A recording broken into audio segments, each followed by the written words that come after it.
Glória a Deus. Vocês estão bem, queridos? Todo mundo bem, graças a Deus. Vamos abrir a palavra do Senhor?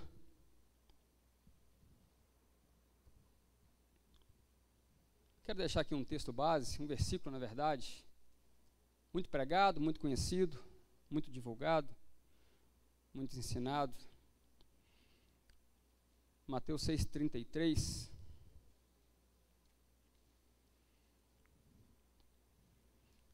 Eu creio que esse versículo que irei ministrar aqui vai muito de encontro ao testemunho da irmã.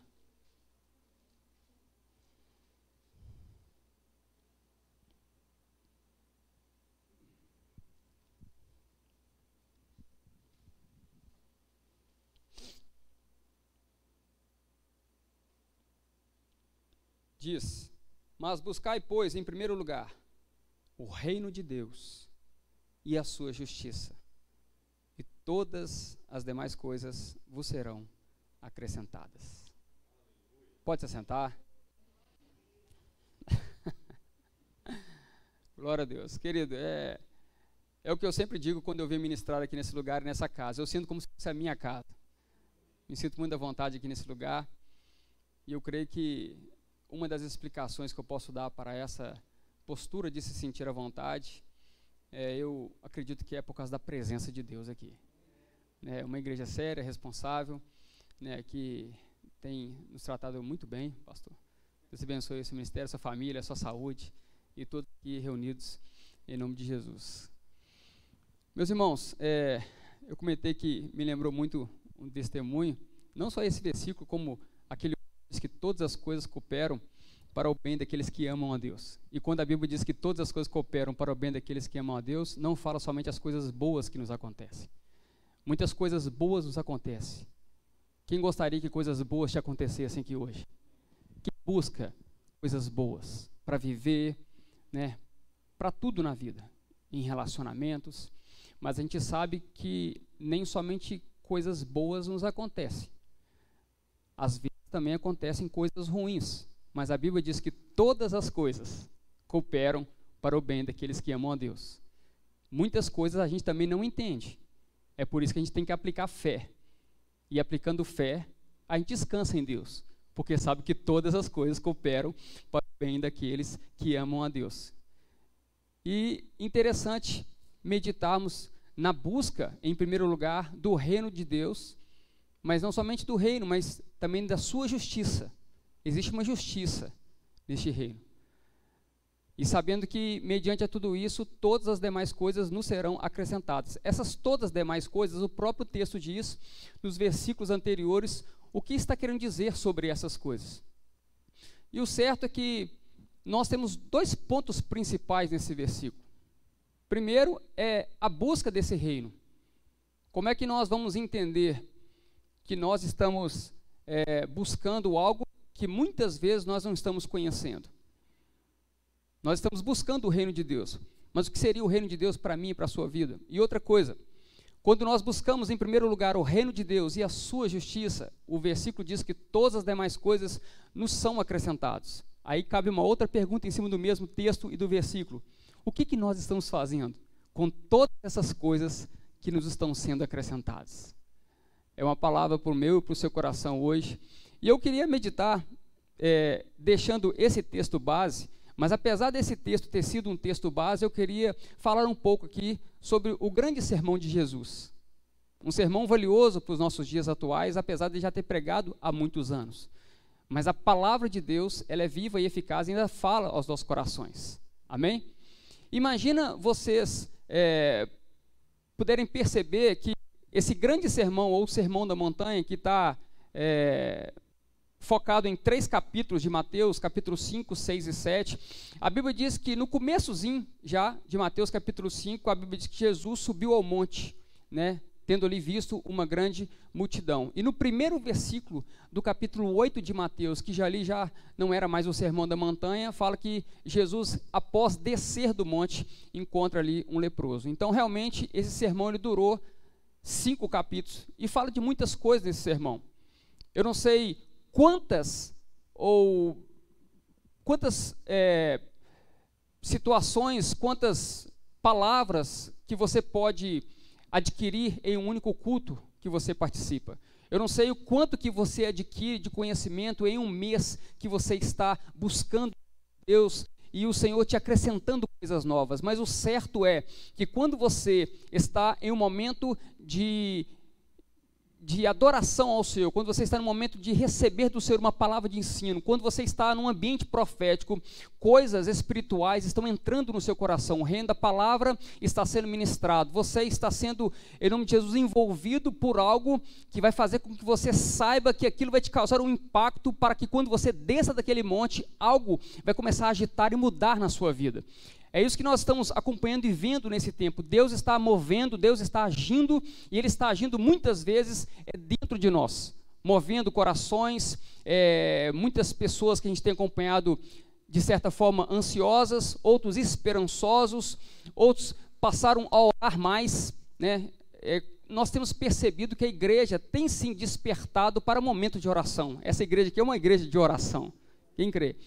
E nós estamos sendo ministrados não somente nessa casa, mas aonde que nós nos encontrarmos, ali está a presença de Deus reinando em nós, e nós podemos meditar naquilo que Jesus está falando. Por que eu falo isso? Porque eu não acredito que os discípulos conseguiram assimilar tudo que foi ensinado por Jesus naquele grande sermão, simplesmente pelo fato de terem ouvido o sermão. Quando Jesus desce do monte e a vida ministerial dele continua, principalmente junto dos discípulos, a gente percebe que no decorrer do evangelho, no capítulo 8 para frente, outras ações, elas são ministradas a respeito do que já tinha sido ministrado no Sermão da Montanha. O ensino estava sendo feito, mas a ação em cima do ensino, ela foi progressivamente sendo manifesta, sendo vista naquilo que Jesus demonstrava para os discípulos. Assim acontece também na minha e na sua vida. Você está aqui hoje sendo ministrado por uma palavra de Deus. A palavra pode ser simples, a palavra pode ser embasada num único versículo. Você pode não estar sendo ministrado, mas você em muitas situações é aquele que está ministrando uma palavra, que no seu entendimento essa palavra foi simples, mas no entendimento daquele que recebeu a sua mensagem, ela foi muito eficaz, porque aquilo, ao sair do monte, vai trazer uma aplicação daquilo que você colocou com poder e autoridade. E esse poder e autoridade vai ver que nós, em Cristo Jesus, estamos crescendo. A semente do reino de Deus está crescendo. Essa semente, uma vez morre, ela cresce e nasce uma grande árvore. É como se fosse o Senhor Jesus em nós. Nós recebemos a palavra da semente de Deus. Nós estamos alicerçado pela fé naquilo que está escrito, acreditando que aquilo que o Senhor Jesus nos está ensinando hoje é eficaz para que nós possamos colocar em prática também hoje, nos nossos dias atuais. Então, a palavra que você recebe, ou a ministração que você prepara, algo que você alimenta de Deus, isso tem um poder incalculável. Quem crê nisso? Então, a gente consegue perceber que nessa ministração de Jesus, em tudo que ele fala, a gente correndo todos os textos, eu anotei aqui, tudo que fala no capítulo 5, o que fala no capítulo 6, o que fala no capítulo 7, eu vou ler aqui rapidamente, né, o que foi ensinado. No capítulo 5 fala das bem-aventuranças, né, felizes são aqueles, bem-aventurados são esses, então fala de várias passagens na qual o Senhor fala que são felizes ou bem-aventurados. E ao ler as bem-aventuranças, não casa muitas vezes com o que a gente acredita que é uma pessoa feliz. Então tem uma quebra de paradigma já no início do Sermão da Montanha. Depois ele fala sobre homicídio, adultério, divórcio, juramentos e vingança. Tudo isso só no capítulo 5. E ele termina o capítulo 5 falando sobre o amor aos inimigos. Não o amor aos amigos, mas o amor aos inimigos. E ele passa para o capítulo 6 agora falando sobre ajuda aos necessitados. Muitos de nós gostaríamos de ajudar necessitados. Muitos de nós, em situações, somos esses necessitados. E a palavra fala em Mateus capítulo 6 como que funciona essa ajuda aos necessitados. Depois fala de oração, né? Muitos conhecem essa oração como oração modelo ou oração do Pai Nosso, mas o Senhor Jesus explica como se deve orar. Fala também sobre o jejum, fala sobre os tesouros no céu, fala sobre as preocupações da vida. Quem hoje não consegue encontrar uma pessoa que se demonstra preocupado? Às vezes a pessoa é até a gente mesmo, preocupado com alguma situação, preocupado com algo que vai acontecer no amanhã, então está lá tudo escrito no Sermão da Montanha, e ele termina o capítulo 6 sobre essas preocupações da vida, o que deve se fazer quando se encontra preocupado. E no capítulo 7, fala sobre o julgamento ao próximo, novamente fala de oração, no sentido da persistência, aquele que bate, recebe, a porta estreita e a porta larga, muitas vezes escutamos ministrações a respeito, fala sobre a árvore e seus frutos. Nós somos comparados a árvores, né, que tem ali o seu alimento, recebe o seu alimento, está crescendo, desenvolvendo, nós estamos ligados a uma raiz. Essa raiz tem nos alimentado, tem o sol, tem a chuva, tudo isso é propício para o nosso crescimento. E a palavra fala que nós estamos crescendo em Deus para produzir frutos. E finalmente o sermão termina sobre a passagem do prudente e do insensato, a construção na casa sobre a rocha ou sobre a areia. Imagina quantas informações, ou não só informações, mas quantas aplicações que nós temos somente no Sermão da Montanha. São muitas coisas. Amém?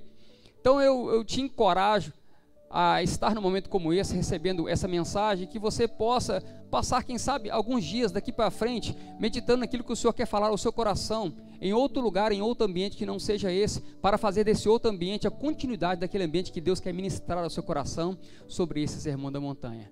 É o que eu tenho recebido de Deus. Mas eu queria falar aos nossos corações hoje algumas coisas que estão no capítulo 6, a partir do versículo 5. Capítulo 6, versículo 5. Obrigado, meu irmão.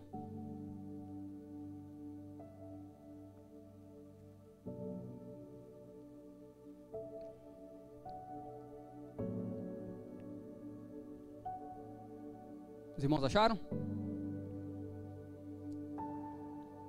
Mateus capítulo 6, verso 5 diz: E quando vocês orarem, não sejam como os hipócritas, eles gostam de ficar orando em pé nas sinagogas e nas esquinas, a fim de serem vistos pelos outros. Eu lhes asseguro que eles já receberam a sua plena recompensa. Mas quando você orar, vá para o seu quarto, feche a porta e ore a seu pai que está no secreto. Então seu pai que vê no secreto o recompensará. E quando vocês orarem, não fiquem sempre repetindo as mesmas coisas, como fazem os pagãos. Eles pensam que por muito falarem serão ouvidos. Não sejam iguais a eles, porque o seu pai sabe tudo o que vocês precisam antes mesmo de o pedirem. Vocês então orem assim: Pai nosso que estais nos céus, santificado seja o teu nome. Venha o teu reino. Seja feita a tua vontade, assim na terra como no céu. Dai-nos hoje o pão nosso de cada dia. Perdoa-nos as nossas dívidas, assim como perdoamos os nossos devedores. E não nos deixes cair em tentação, mas livrai-nos do mal, porque teu é o reino, o poder, a glória para sempre. Amém. Pois se perdoarem as ofensas uns dos outros, o Pai Celestial também nos perdoará. Mas se não perdoarem uns aos outros, o Pai Celestial não os perdoará as suas ofensas. Muito interessante esse texto lido aqui hoje para nós, porque Deus tocou no meu coração hoje para falar sobre esse versículo da busca do reino e de todas essas bênçãos que correm atrás de nós, segundo Deuteronômio, e de todas as coisas que nos são acrescentadas quando a gente verdadeiramente busca a justiça e o reino de Deus. E isso foi explicado e ensinado no Sermão do Monte e está sendo praticado até hoje. A palavra fala em Mateus no capítulo 6 sobre a oração, e dentro da oração que Jesus nos ensinou, nos fala um ensinamento para buscar o reino de Deus, que nós venhamos a orar e venha e que se cumpra o teu reino. Existe um ensinamento para cada um de nós nos tempos de hoje, e isso serve até de sobrevivência para o cristão, sobre a oração. E eu repito, eu louvo a Deus por esse lugar, é uma igreja que ora. Nós estamos alicerçados num ambiente onde que a oração ainda não perdeu o crédito. Nós estamos ainda numa busca constante de oração, e isso seja aqui ou em qualquer lugar. Mas a palavra fala, antes de declarar por discípulos, a maneira correta de se encontrar em Deus, ou de buscar esse reino em oração, ela fala alguns princípios que não devem ser feitos, apesar da oração ter sido feita. A Bíblia diz que hipócritas ou fariseus da época oravam, fazendo suas longas orações, ou oravam numa posição que não era a posição na qual Deus havia de ensinar. A Bíblia diz que eles oravam em pé nas praças, assentavam na cadeira de Moisés, e queriam ser vistos pelas suas orações. Mas o fato é que Jesus, ele começa o seu ensinamento pedindo aos discípulos para, quando orarem, entram no seu quarto, e fechando a porta, o seu pai que está em secreto o recompensará. Aqui eu quero te dar uma palavra de Deus para hoje. Esse lugar que nós encontraremos o reino de Deus, ou esse lugar que Deus está nos levando para ter acesso a esse reino de Deus, é um local secreto. Ele deseja que eu e você entramos na presença de Deus em um ambiente onde Ele se manifesta. É um ambiente não necessariamente, segundo a palavra de Deus, num quarto físico, que você pode ver ali uma porta e podemos entrar e estar naquele ambiente limitado e físico. Mas eu acredito que quando você lê o texto e fala que Deus, que está em secreto, te recompensará, significa que você está entrando você está entrando aonde Deus habita, porque Deus que está em secreto te chamou para o secreto do seu quarto, e esse Deus que está no secreto, te chamando para o secreto, Ele quer que você se desvincule de tudo aquilo que naquele momento te atrapalha, para que você possa ter um acesso a Deus verdadeiramente, na qual as preocupações e tudo aquilo que te aflige possa assim ser respondido em Deus, em meio às orações. Escute isso para o meu coração. Nós, muitas vezes, ou por esse tempo que nós estamos vivendo, nós não encontramos um ambiente propício para orar muitas vezes. Eu, pelo menos na minha casa, as minhas filhas têm tido aulas, home office, e alguns trabalhos que eu tenho feito, muitas coisas acontecendo ao mesmo tempo. O ambiente, às vezes, ele fica mais, vamos dizer, tenso. Muitas coisas acontecendo, você está correndo para todos os lados, você encontra com alguém, eu estou na busca, estou na correria, tem muitas coisas para acontecer, mas é aquele momento que nós temos que buscar o secreto de Deus, onde Ele habita, onde Ele se encontra. E quando Jesus nos ensina que nós temos que entrar nesse secreto, que Deus que está em secreto nos recompensará, a Bíblia diz que aqueles que oram errado, apesar de estarem orando, já receberam a sua recompensa. Então a oração também, existe uma recompensa intrínseca nisso. A recompensa que a Bíblia declara sobre eles é que eles já foram vistos pelas pessoas, e isso já foi a recompensa. Mas a oração feita no secreto, na qual é recompensado, eu acredito que uma das maiores recompensas é a sua e a minha oração sendo respondida. Você já imaginou você fazer uma oração simples a Deus e a sua recompensa ser a sua oração respondida?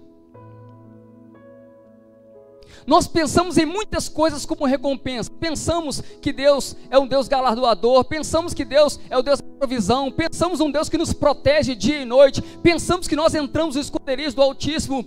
Mas quantas e quantas orações são feitas no secreto, e elas, por estarem no secreto, Deus a recompensa com a sua resposta, porque Ele é a resposta. Quando você entra nesse culto, você dobra o seu joelho lá atrás, aqui na frente, você faz a oração, e a sua oração com a sua sinceridade, ela não foi longa, ela não foi extensa, ela não foi vista por ninguém, você está ali quietinho no secreto, você e Deus. Mas quando você vai para casa, ou quando você menos espera, você já percebe que aquela oração que você fez, ela já foi respondida, porque Deus é um Deus que responde a oração no secreto. Deus é um Deus que busca, através dos ensinos, através daquilo que Ele é, uma intimidade com a sua igreja. Escute isso. intimidade gera fruto. E o fruto só é feito no secreto. Quando a intimidade é feita em público, não é intimidade, é pornografia. Mas Deus te leva para a intimidade. Deus te leva para o secreto. E no secreto tem fruto. E fruto, recompensa de intimidade. Outra coisa que a gente percebe, quando Jesus está ensinando o texto, e a gente começa a entrar verdadeiramente no texto que fala da oração, que está no versículo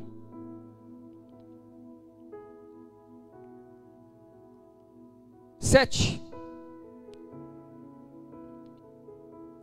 versículo 9. Portanto, quando vocês orarem, orem assim: Pai nosso que estais nos céus. Aqui eu já vejo grandes coisas para o meu e para o seu coração. A gente sabe que pai se refere à paternidade de Deus, se refere à intimidade, sim. Mas eu quero ir além desse pai. Aqui fala de duas coisas: primeiro do pai e segundo, um lugar. Pai nosso que estais nos céus. Deus tem um lugar. Está se remetendo a um lugar. É claro que Deus, Ele está presente em todos os lugares ao mesmo tempo. Deus sabe que todos nós estamos pensando antes mesmo que a gente cita as orações. Ele é atemporal. Mas a Bíblia insiste em falar: Pai nosso que estais nos céus. A oração vai te levar para um lugar em Deus, em o Pai e o lugar. Mas não fica só nisso. A Bíblia fala Pai nosso. As orações que Jesus está ensinando para os discípulos poderiam fazer com que os discípulos, ao orarem, falem meu Deus, mas eles não oram meu Deus, porque Jesus ensinou a orar nosso Pai. A oração, ela também nos leva a pensar no coletivo. Então quando você está orando a Deus e você está falando Pai nosso, você não está orando só por aquilo que pode trazer de benefícios para a sua vida. Você não está simplesmente orando por aquilo que você pode ser em Deus e pensando somente naquilo que pode ser atrativo para cada um de nós no individual. Um culto que acontece como esse, Deus dá palavra para o coletivo, mas Deus dá palavra também para o individual. Quem crê nisso?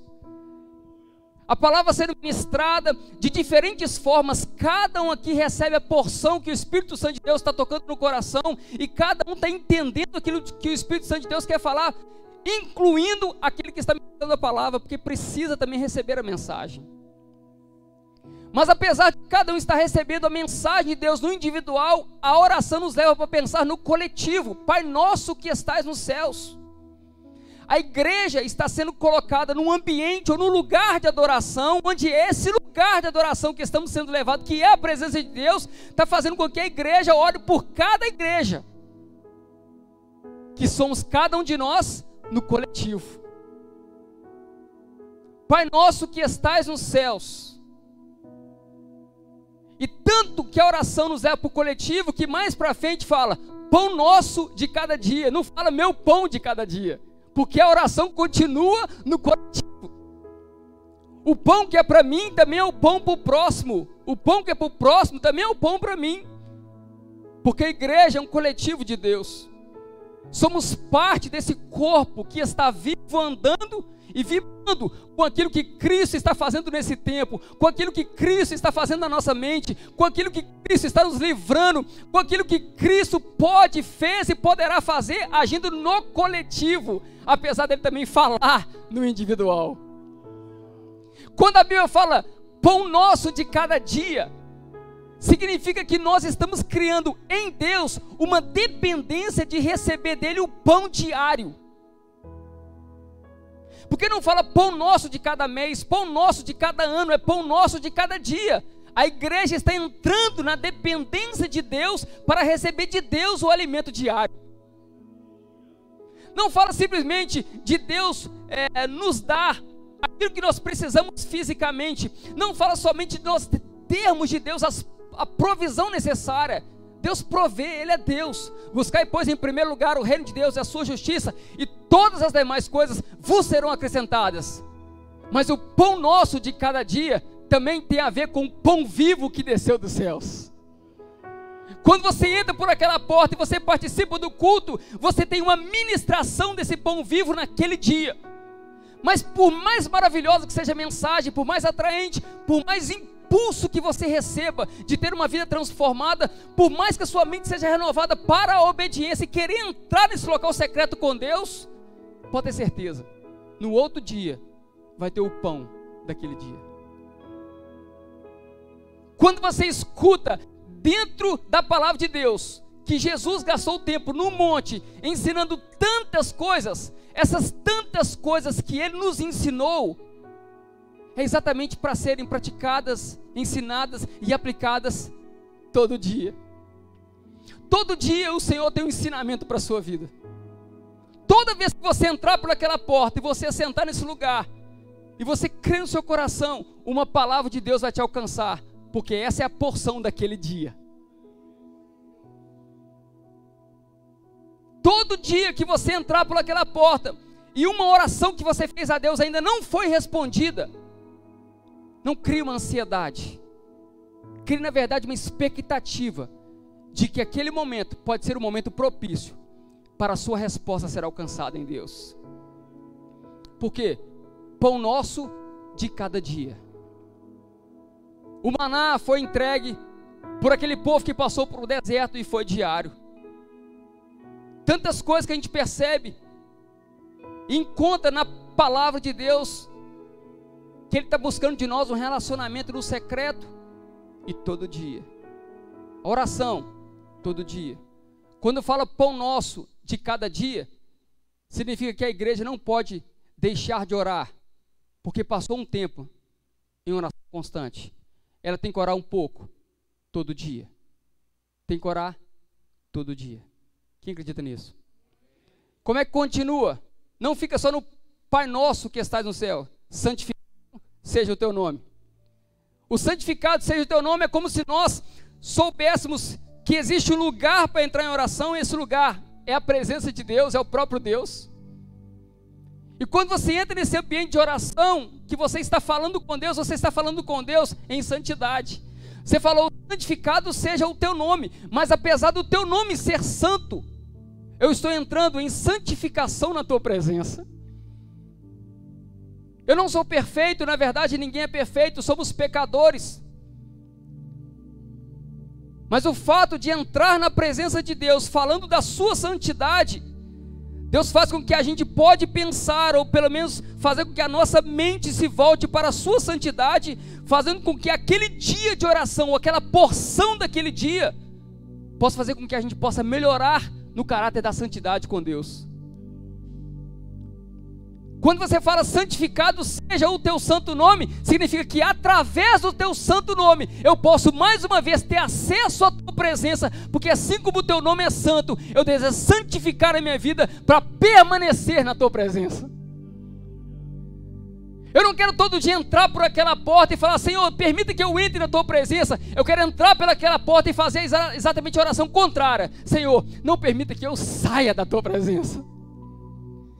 Porque você só pede para entrar na presença de Deus quando você está fora. Você só pede para entrar na presença de Deus quando você ainda não entrou. Se você já entrou, pede a Deus, Deus, santificado seja o teu santo nome. Eu vou permanecer na tua presença. Porque o Pai nosso que estás nos céus eu já conheço. Se santificado é o teu nome, faça com que eu seja santo, assim como o Senhor é santo. A santificação em Deus também está sendo menosprezada. O ambiente que nós estamos entrando em Deus, ou pelo menos as circunstâncias que nós estamos vivendo em Deus, não pode mudar a nossa essência de quem nós somos. A gente consegue verificar isso na palavra de Deus, seja no jardim do Éden, na qual aquele casal caiu, ou seja no deserto, na qual Cristo se manteve firme, apesar das circunstâncias serem diferentes. Mas creia, querido, quando você entra num propósito de entrar na presença de Deus, falando santificado seja o teu nome, e você crê no seu coração um propósito, apesar de você não estar no seu quarto, apesar de você não estar na igreja, apesar de você não estar olhando um lugar físico físico, porque a palavra de Deus fala que Deus procura adoradores que o adoram em espírito e em verdade, e isso pode ser feito em qualquer lugar. Sabe que você pode entrar na presença de Deus para nunca mais sair em qualquer lugar e em qualquer ambiente, sem que nós venhamos a ser corrompidos. Quando assim na terra como no céu, pão nosso de cada dia dá-nos hoje. Perdoai as nossas dívidas ou ofensas, assim como nós perdoamos quem tem ofendido os nossos devedores. Muitas lições que nós podemos tirar também desse texto.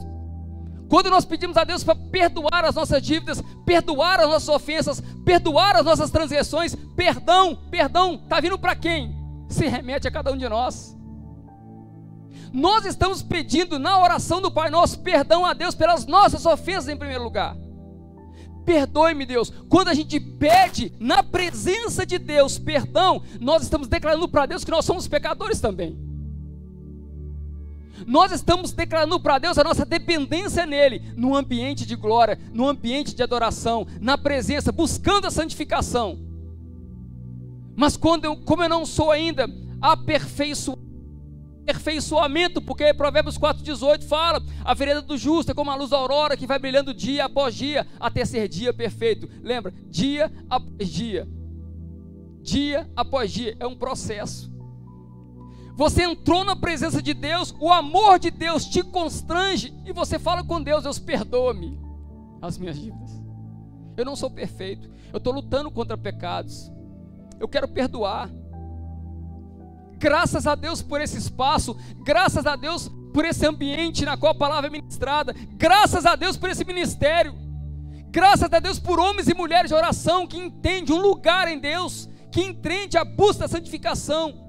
E é nesse lugar que eu falo com Deus: perdoe-me as minhas dívidas, os meus pecados, a minha vida. Só que você está pedindo perdão para Deus no ambiente onde Deus habita. Você está pedindo perdão a Deus no secreto da sua intimidade. Você está se rasgando para Deus. Você não está rasgando as suas vestes, você está rasgando o seu coração para Deus. Você fala para o Senhor: perdoa, mas eu quero que o Senhor perdoe de uma certa maneira, assim como eu perdoo os meus devedores, como eu perdoo aqueles que me ofendem. E aqui vai uma grande responsabilidade para quem está pedindo a Deus perdão. Perdoa-me, Deus, assim como eu tenho perdoado aqueles que me ofendem. Isso faz com que nós venhamos a fazer uma reflexão de quem somos. Olha só como é que o nosso caráter é transformado. Não significa que eu estou pedindo perdão para que eu possa ser perdoado da mesma forma que eu sou perdoado. Então eu não vou ser perdoado, porque a Bíblia diz que aquele que não está perdoando, então não vai ser perdoado. Mas o que Deus não quer é isso. Deus quer que você esteja naquele ambiente que, ao se fazer uma reflexão de quem eu sou, eu posso ir para outros ambientes, não deixando a presença de Deus em mim deixar de se manifestar.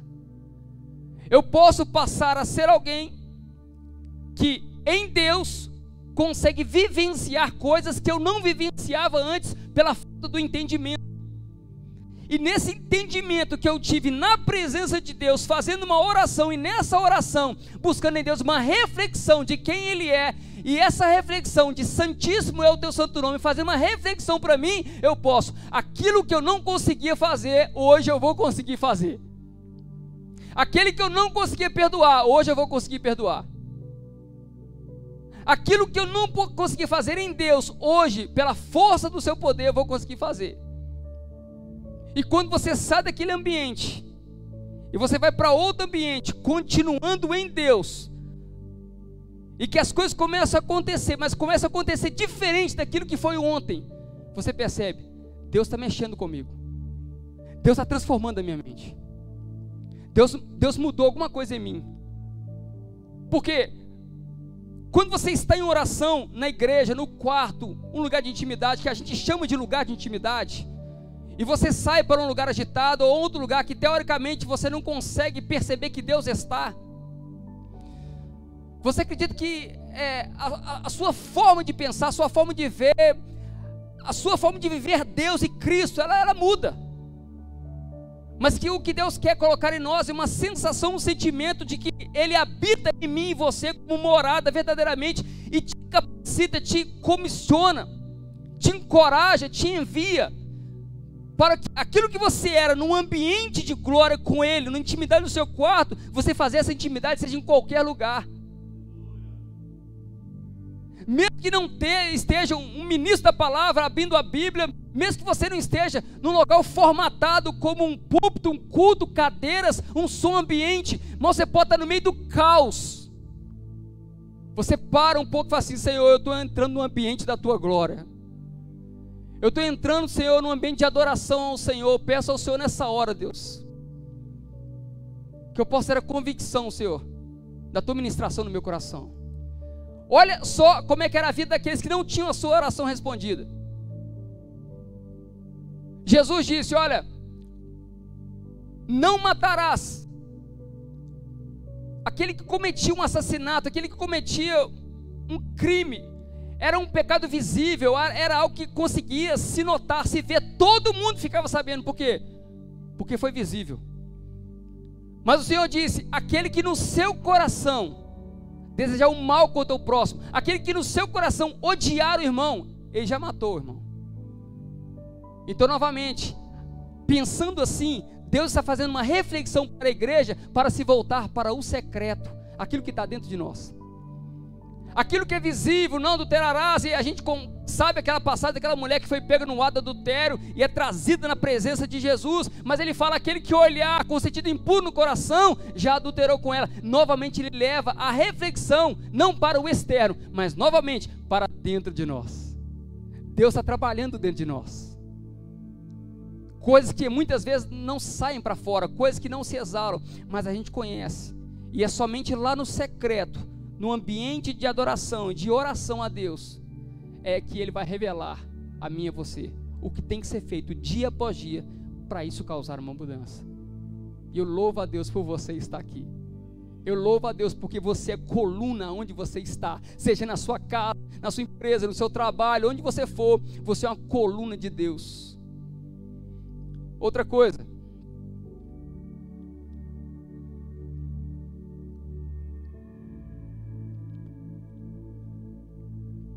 e não vos deixe cair em tentação, mas livra-nos do mal, porque teu é o reino, o poder e a glória para sempre. Amém. Como é que termina? Jesus ensinando os discípulos para eles orarem, para eles não venham cair em tentação. Temos visto muitas pessoas que estão orando pedindo perdão para Deus, mas o perdão que está sendo pedido para Deus é perdão por ter caído nas tentações. Deus me perdoe por isso, me perdoe por aquilo. Tem crentes quebrantados, graças a Deus por isso, amém? Graças a Deus por isso. Nós estamos ainda sendo perdoados por Deus. A palavra fala que Ele nos ama, e ama de todo o coração. Deus amou o mundo de tal maneira que deu o seu Filho unigênito, para que todo aquele que nele crê não pereça, mas tenha vida eterna. Então esse amor de Deus que nos constrange, e a gente envolvido nesse amor, a gente pede perdão, arrependido, Ele perdoa. Mas não é isso que foi ensinado na oração que Jesus nos deixou. A palavra fala para que nós não venhamos a cair nas tentações, porque toda hora que a gente vier a cair nas tentações, as tentações, uma vez ultrapassado o limite e sofre a queda, geram consequências, e as consequências às vezes são desastrosas. O cristão sofre em meio a essas consequências. O trabalho passa a ser um pouco mais árduo, passa a ser um pouco mais difícil. Nós temos que trocar esse árduo com Jesus continuamente. Mas quando a gente para pensar na troca de foco e passar a gastar tempo em oração, pedindo para Deus, para a gente não cair nas tentações, a coisa muda. E eu vou repetir: encontramos muitas pessoas orando, e é bom orar pedindo perdão pelos seus pecados. Vamos orar pedindo perdão pelos seus pecados. Mas que dia que a gente escutou assim: vamos orar para que a gente não venha cair em tentações? Eu vim aqui hoje para despertar no meu e no seu coração não só o desejo de estudar o Sermão da Montanha, Mas o desejo de você, quando estiver lá no seu secreto, e você saber que você está sendo tentado em algumas áreas, mesmo que uma queda ainda não aconteceu, você sabe que existem algumas tentações, gaste tempo com Deus falando sobre isso.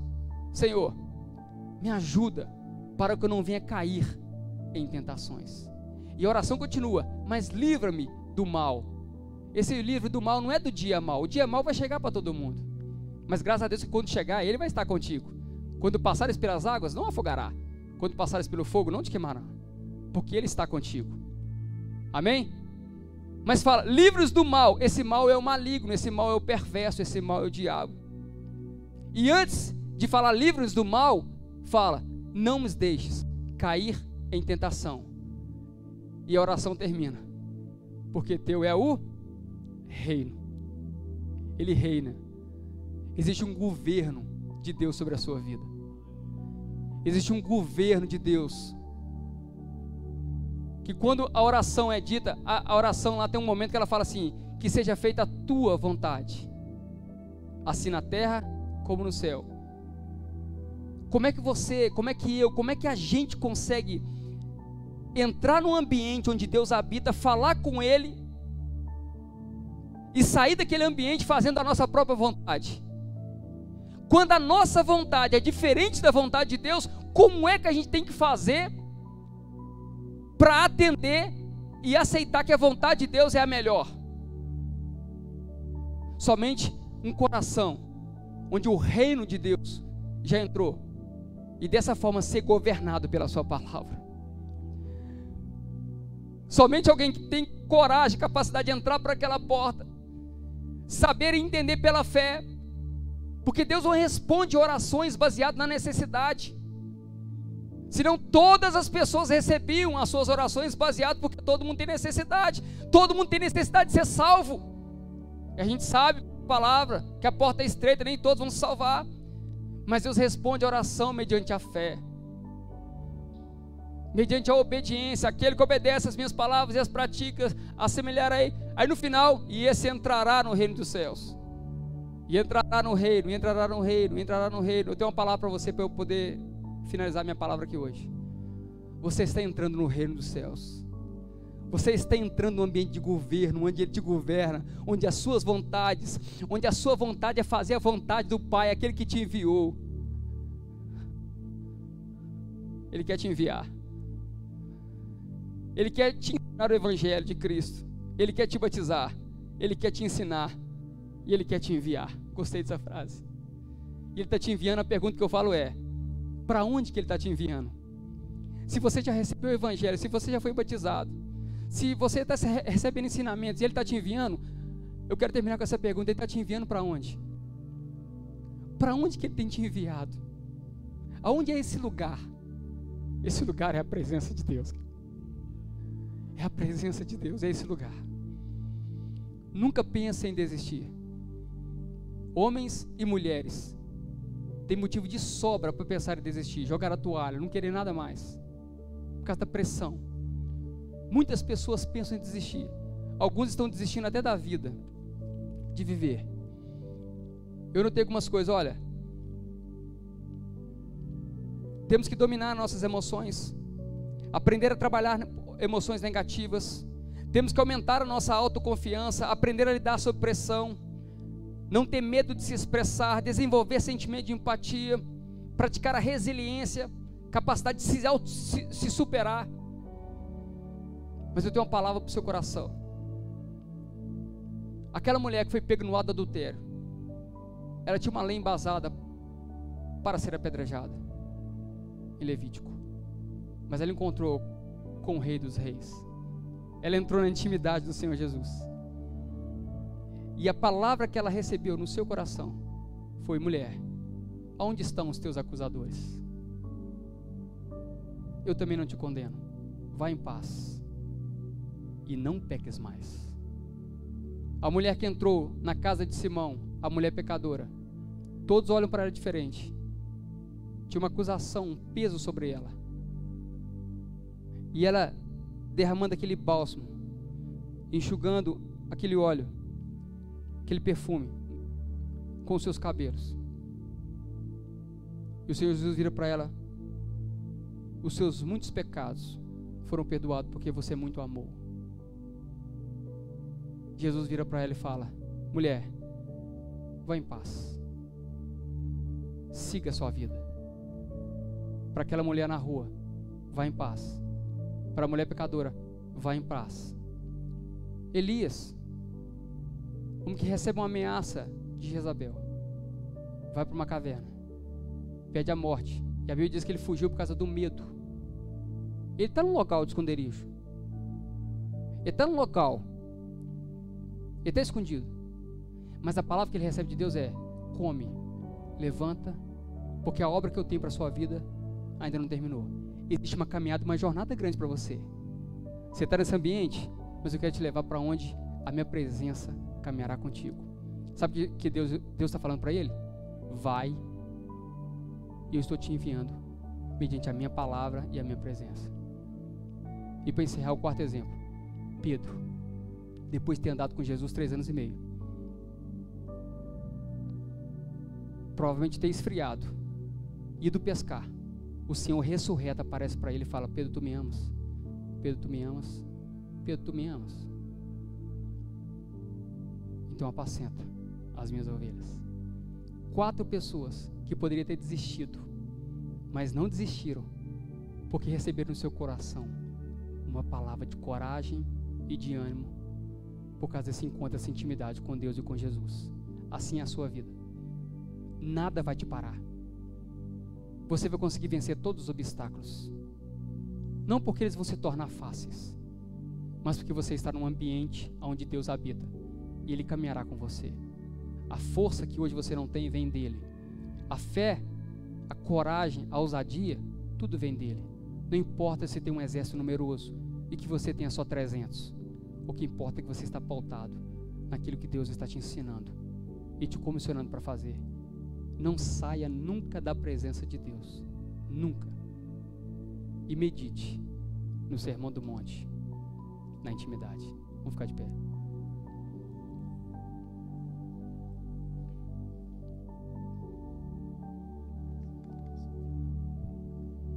Glória a Deus. Tem algum pedido de oração, irmãos?